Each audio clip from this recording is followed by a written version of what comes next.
All right, I put this up last week, but I just want to make sure everybody knows exactly where we're coming from. So today we just did the written test for Chapter 11. Now we're going to go through Chapter 12. I'm going to recommend that right now, with what you're doing, you start up Visual Studio and start up a brand new GUI application. It may help as I'm going through the different components of Chapter 12 for you to go and add some of this stuff.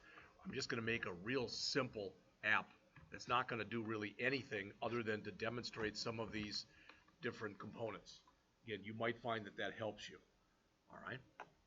When we get done with that, after we've finished all that, then we're going to go over the other question from Chapter 11. All right, that was Part 4B. Now remember, your homework, if you have not turned it in yet, your homework from Chapters 9 and 10 is due by the end of the day today. Most of you have turned it in already, but if you have not, it's due. If you want to be eligible for full credit, please turn it in by then. Tomorrow, we're going to go through some examples at the end of the chapter for Chapter 12. We'll do that probably for about the first hour and a half to 2 hours. The rest of the period will be lab. Wednesday, you'll do your written test for Chapter 12, and the rest of the period will be lab.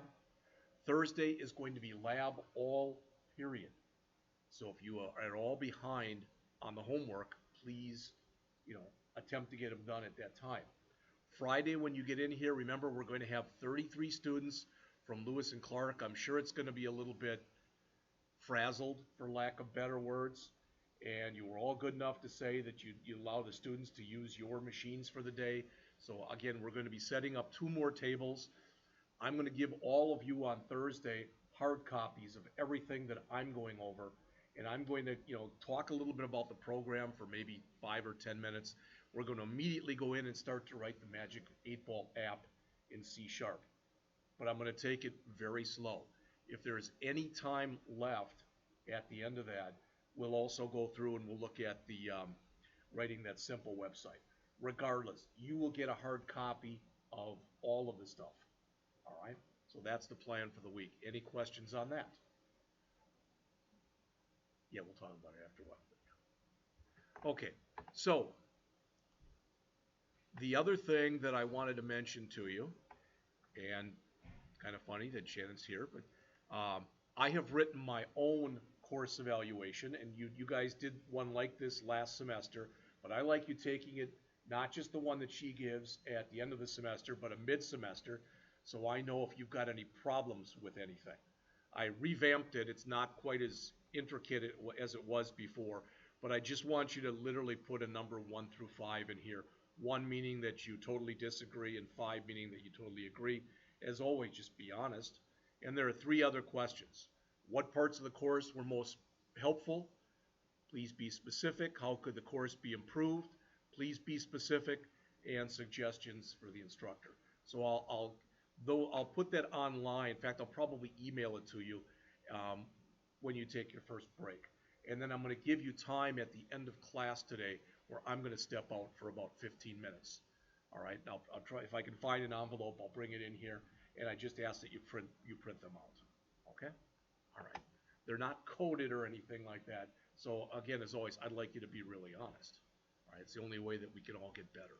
So I've started up Visual Studio, and as always, I'm going to do a file, new, project, and remember, most of the stuff we've been doing lately has been console applications. We're not doing that today. You want to make sure you choose Windows Form application, and I'm just going to call this GUI practice. All right, you can call it whatever you want. It really and truly doesn't matter.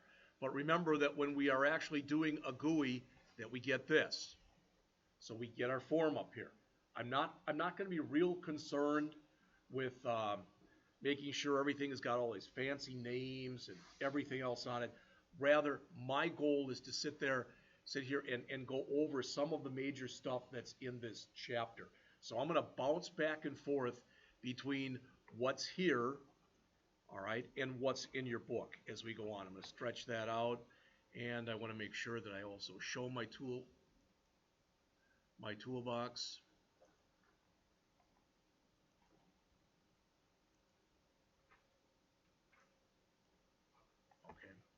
that should be good. All right, so that said, let's jump back into the book for a second. And chapter 12 starts on page 541. So we're making good progress. We're 12 chapters through. All right, we'll be 12 chapters through by the end of the break. When you come back after the break, we will go over both chapters 13 and 14 that first week back, the week of the 27th. Sometime early the next week, all right, which is the beginning of April, we'll be taking the hands-on test for chapters 11, 12, 13, and 14. We'll have a review before then, etc. After we get done with that, that'll give us somewhere in the area of 5 to 6 weeks that we'll be able to work solely on databases. All right. I've already started to do some lectures. I've got 11 of them out there already on my YouTube channel, and I'll say a little bit more about that by the end of the class period today.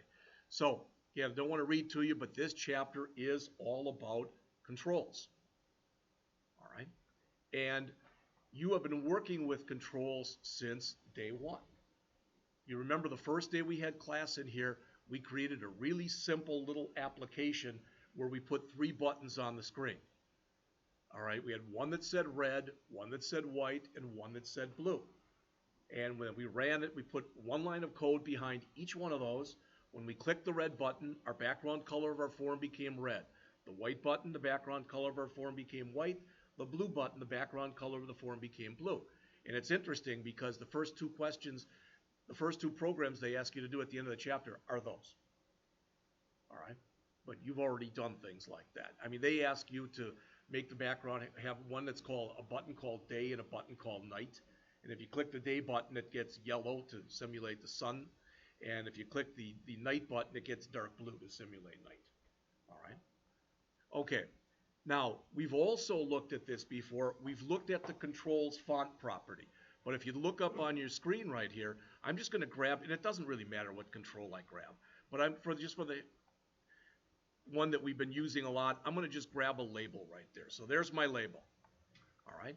You know all this stuff that I'm going to tell you already, so the majority of it, at least the majority of it, is review. I'm not concerned right now with good labeling practice or good naming practice, etc. But what I want to do is I want to come out here, and for my text, let's say that we were going to put the person's first name here. All right? So I type in first name, and you see what happens, and you can see how that happens. Now, by default, unless told otherwise, when you create a control like this, the font size is relatively small. I think it's 8.25 points.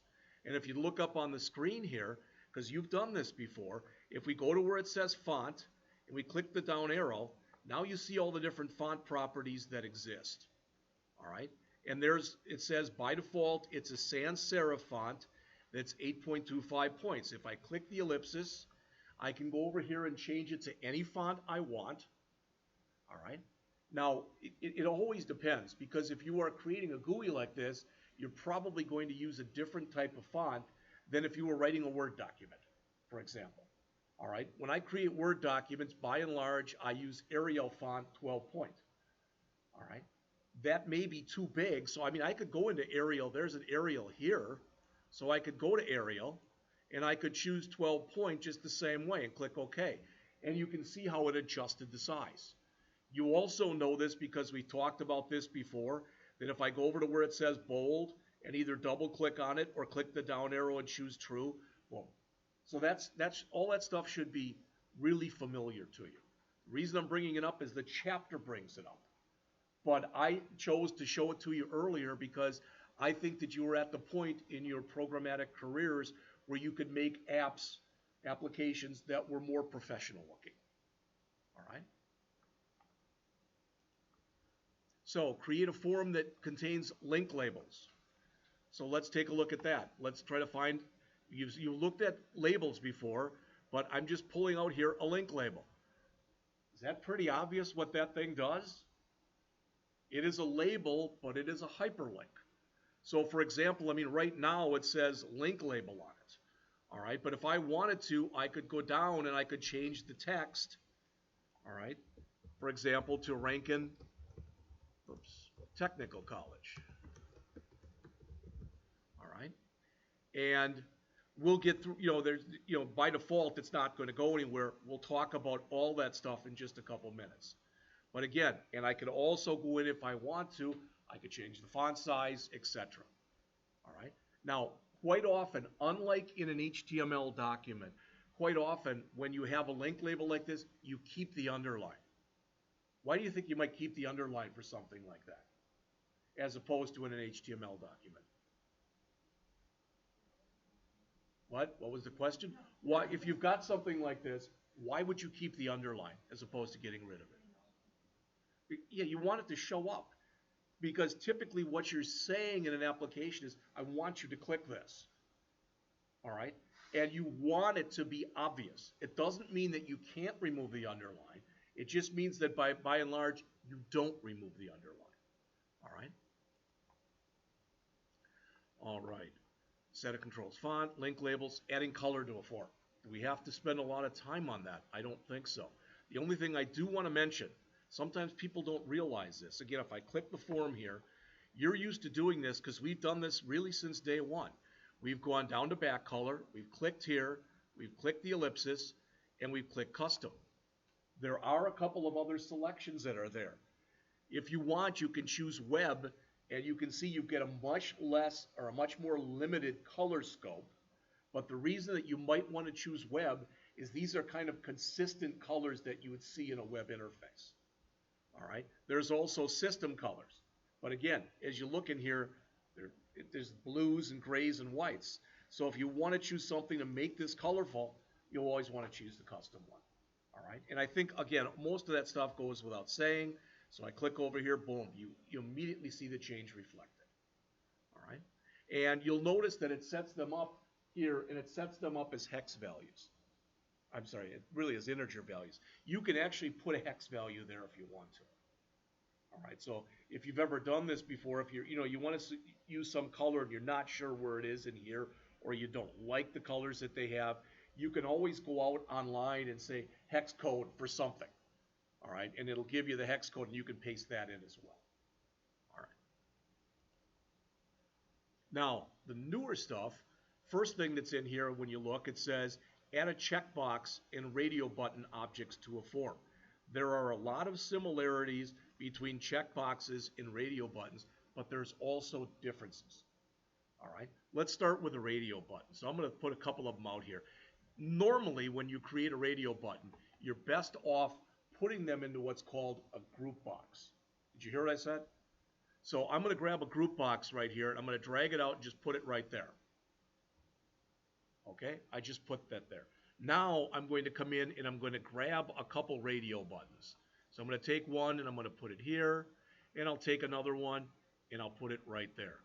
The reason that you typically, and this is not in your book, the reason that you typically create a group box first and then put the radio buttons in there is if I decide I want to move them around on my screen, okay, now they move as a group.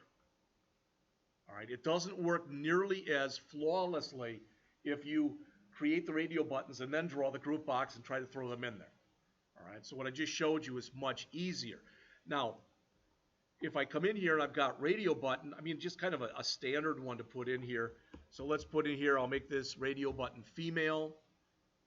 And for the text, I'll put in female. And for the next one, we'll call this radio button male, and we'll put in there for the text male.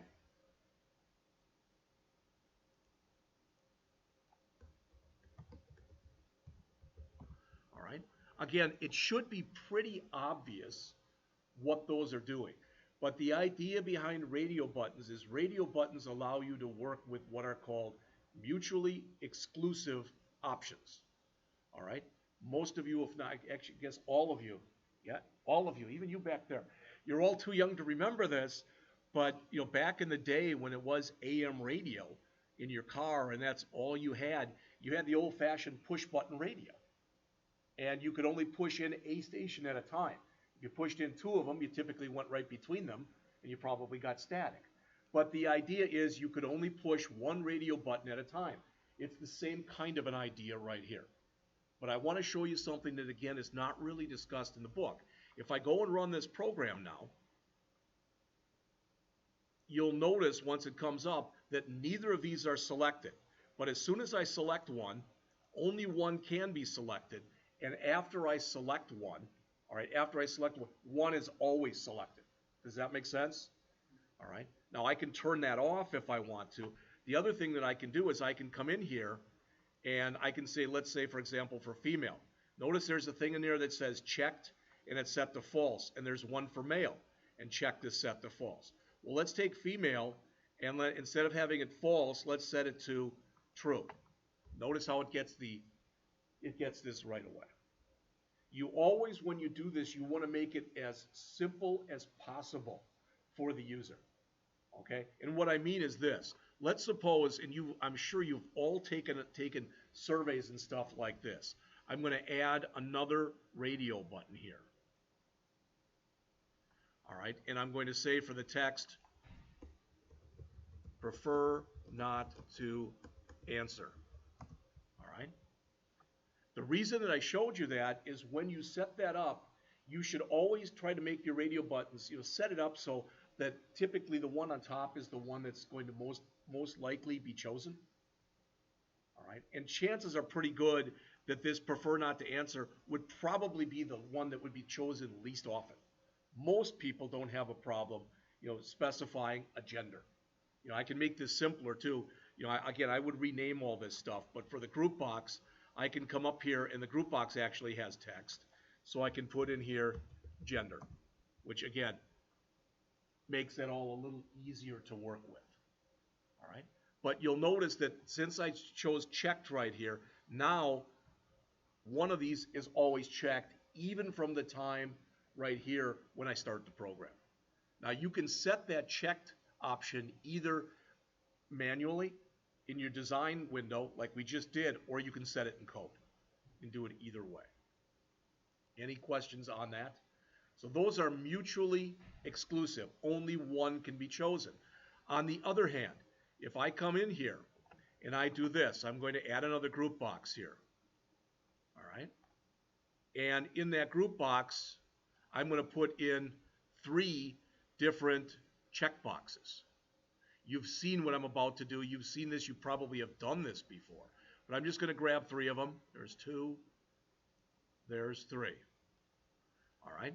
And I'm going to change the text with each one of these. I'm going to say bold, italics, and underline.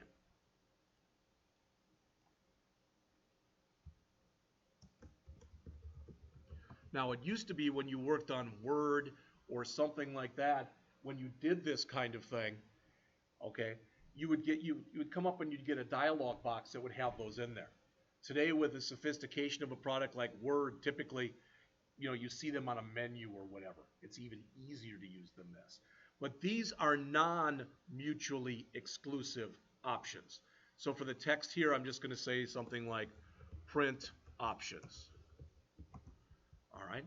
So when I come in here and I run the program now, the idea is with these radio buttons, only one can be selected. And after you select one, one must be selected. But with print options, I can choose none, I can choose 1, I can choose 2, or all 3. So they're for non-mutually exclusive options. Quite often you'll see these, if somebody creates some kind of a survey or something, online, you might put something in there like favorite programming languages. If they say favorite programming language, they might use radio buttons. If they say favorite programming languages, they'll probably use a list or checkboxes. Okay.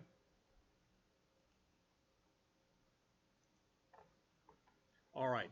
Next, list box, combo box, checklist box items. We're going to go over this. We're going to go over the rest of the ones that are in here. And I guess I skipped picture box, so we'll do that next. But we're going to go through these, then we're going to take a break, and then we're going to come back, because now we should be able to go through the chapter quicker, because I have demonstrated to you all the different things that are discussed in here. So the next one, which I skipped, was a picture box. So let's put that in here also. Stop the run on that. Okay, so I'm going to come in here, And I'm going to literally grab a control that says picture box and drop that in. And you can see it right here. All right. And picture boxes are designed to hold images.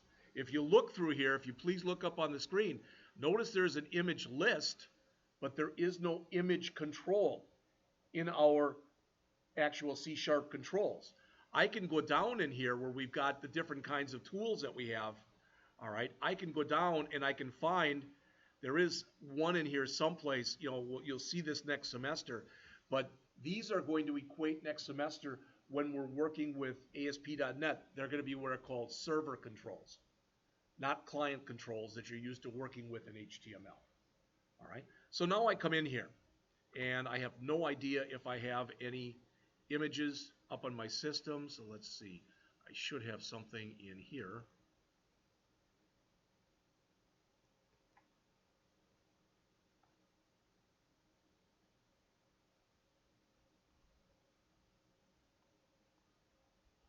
Well, I don't see anything, so let's grab one.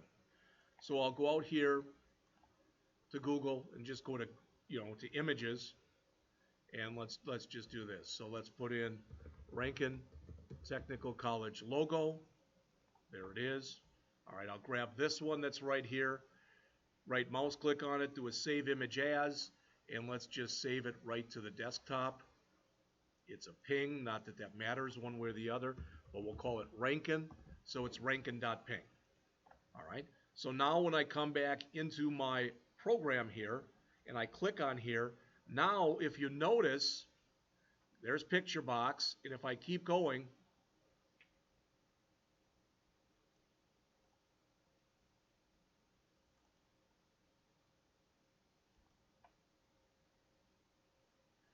and we take a look at the different things that are in here, you'll notice that under appearance, there's image. Right now it says none.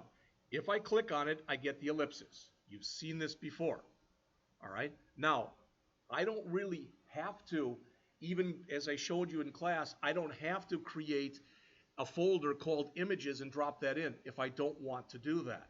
So I can just click on this ellipsis and I can choose local resource. I think it'll take that and import, and I can go right out to my desktop. There's the Rankin, and there it is. Now it should be pretty obvious what we just did there. I click OK, and there it is. Now, what's the problem with that image as it currently exists? Doesn't look very good. All right. So now I can go down and down towards the bottom. Got to remember exactly where it is now. There is a size mode property. Now it says normal. But notice if I can choose stretch image, I'm going to choose auto size. All right. And once I chose auto size, it looks a little bit nicer. And actually, if I were to move this, you can see that it is all there now. All right. The system will do the best it can, but let's face it, if you put a humongo image in there that's 6,000 pixels by 6,000 pixels, it may look funky in something like this. Does that make sense? All right. But that's what you do. So the important thing with a picture box is it holds images, and the important thing with a picture box is you use the size mode property. Now you'll notice, I just want to show you the rest of these that were in here. So for size mode, what we chose here is we chose auto size. But notice there's also stretch image. All right, you see that? Okay. And there's also zoom. So if I wanted to, I could zoom it. You're typically not going to use any of those, but you can. Center image. All right, so it took the original image and it did center it. All right, and normal, which is what it was when we came up. All right. So usually the one that I choose is either stretch image or auto size, one or the other. All right. And that's pretty much what you need to know about the image box control. How do you put the image in the background? You can set your background property. I believe that if you wanted to do that, I would come in here and I would click right here. I would click on the form and I would go to background and I would click in there. Do the same thing. I would import and I would tell it the Rankin Okay, click OK. There it is. Now, you can see just like what we had when we did this last semester, it automatically repeats. So you wouldn't have to have that unless you wanted to. That would be very hard to read something like that. But, that is another thing, you're right, that you can do if you want to. All right.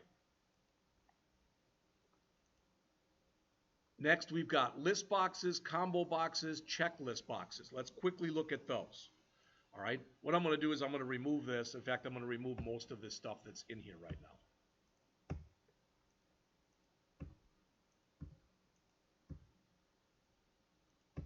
All right. First thing I want to do is I want to put in a list box.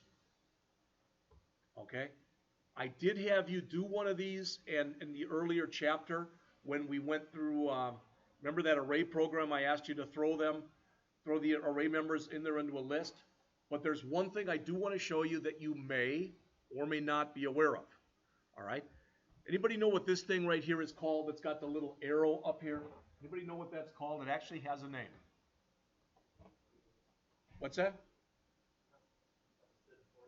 Oh, well, no, it's called a smart tag. Because when you put your mouse over it and click, it brings up some stuff. So I'm going to come in here and I'm going to choose the option that says Edit Items. And I'm going to start typing some stuff in here. Jeff, Sandy, Taylor, Mackenzie, Chloe. And click OK. Is that pretty obvious what that just did? It filled the list box. So if you want to fill the list box at design time, there's two ways that you can do it. Please look up on the screen here. One is what I just showed you. You click the smart tag. And you choose Edit Items. That's one way you can do it. If you don't want to do that or forget that or whatever, you can always go down here too, because on the list box there's a property called Items, and it says Collection. And if you click that and click the ellipsis, it brings up the same thing. If you don't want to do that, you can also fill up a list box at runtime with code. So I could have said, what's your name? Brady. All right, so now it puts Brady in there. How many people are in your family? All right, and or list all the people in your family. So he lists them. We could fill it up like that just as well. All right, so that's a list box. The thing with a list box is you can control what goes in there, but once it's put in there and the program's running, I can't click in there and remove something. All right, unless I put a button in there and give it the ability to do that. The key thing though is if you look right here, see how that says Items? That's the key thing when you're working with a collection like this. If you want to add a new member to the list box, it'll be items.add. If you want to remove a member from a list box, it'll be items.remove, etc. So that's a list box. All right? But we also have in here a combo box and a checked list box. So let's go to combo box. There's the combo box, and it doesn't look like much. But I can again click the smart tag, click Edit Items, and let's say we put in here Missouri, Kentucky, Illinois. I'm just going to leave it like that. I click OK. All right. Doesn't look like anything happened, but notice once I run the program and I click the down arrow, there they are. Okay. So again, I can fill that up like that. Two things. Please look on the screen because I forgot to mention it. You can do this both for list boxes and combo boxes. If I click right here, do you notice there's a property that says sorted? All right, so if I click on the list box and then if I double click on sorted, now they're in alphabetic order. Sometimes that's nice. You want to be able to add names and you want them to be in alphabetic order, but you don't want to have to add them in alphabetic order. So you just set the sorted property. I believe there's a sorted property too for this one. So notice now they're in alphabetic order. Well, they're not. Because K does not come before I, does it? Not sure why that happened, but it says they're in sorted order. All right. The last one that's in here is a checked list box. And guess what? The checked list box works just like a list box, but you can check certain things that are in there if you want to. I'm not going to go through those anymore. You may have a valid reason to use that. I can't think of many applications I've ever created that use those. All right, I know it's getting a little late, but we'll take the break in just a couple minutes. Month calendar and date time picker. All right, so let's quickly take a look at those. So I'm going to go to the month calendar, and I'm going to drag one of those in. There it is. Pretty obvious what that is. And what is this again? What is that thing? Smart tag. So there's a smart tag for this also that you can play with it, and you can there's a bunch of predefined formats that you can use for this if you want, different colors, etc. All right.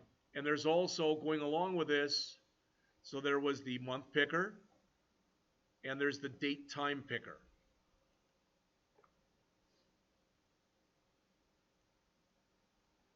All right. There's the date time picker. So notice by default how that one is set. It is set to today's date. And if I wanted the time in there, it would say something like 9:03:35 or something like that. All right, if I wanted to put that in there. We've become a society, I don't want to go off here, but basically most people, we're lazy. And if somebody can create a control that makes life easier for us by just making us click a button, we want to do that. And that's what a lot of these controls that are in this chapter were designed to do, was to just make life easier for the person running the application. All right. Working with the forms layout, again, you may or may not be aware of this. If you look up on the screen here, please. But you know that we can do this, and I can change the size of the form. Notice that if I change the size of the form, if I come, it's in here someplace, there is a size property in here somewhere. It may be hiding, but it may be under design or under someplace else. But there is a size property. And as you change the size of your form, that size property changes. There's a bunch of other stuff you can do to dock your form, etc. We'll talk about a couple of those in just a few minutes. Menu strip. Okay, we've talked about the menu strip already. Again, if you look up on the screen, if I go down to menu strip, all I have to do is drag it in the upper left-hand corner. There it is. All right, so we'll just put in here option 1. I'll click over here. Option 2. If I want something under option 2, option 2A, option 2B, etc. Now if I go and run this, okay, that should be pretty obvious. You see anything wrong with my names? You see anything wrong with those names? Would you agree they're very general, they're very generic in nature? You should always shoot for having menu options that make sense. Not only that, if you don't know this, this is how, in many ways, just how arrogant Microsoft is. They literally put out a book on how to write a menu so it looks like a Microsoft menu. All right? But if you've never noticed that typically, for example, file is always first on Microsoft menus. Help is always last. And the last thing under file is virtually always exit. All right? And the idea is when you're creating an application, if you're going to put a lot of that stuff in there, you want it to look like a Microsoft menu. Why? Because people are familiar with using and comfortable with using Microsoft menus. All right? So this is a good place. I know that's all we did was just go over the first page, but I'm not planning on spending a boatload of time on this chapter because I wanted to explain it to you like that. But as far as I'm concerned, any of those controls we just went over are fair game for your last hands-on test. I'm not going to sit there and say, well, we went through 83 controls in this chapter. I'm going to make you put in all 83 on your test. No. But you will have to create a complete-looking interface. And, knowing the way that I write tests, if I forget to say to you when you're making radio buttons, put them in a group box, you should remember to do that. All right? So it's 9:12. Let's take a break. Let's come back at 9:25, please.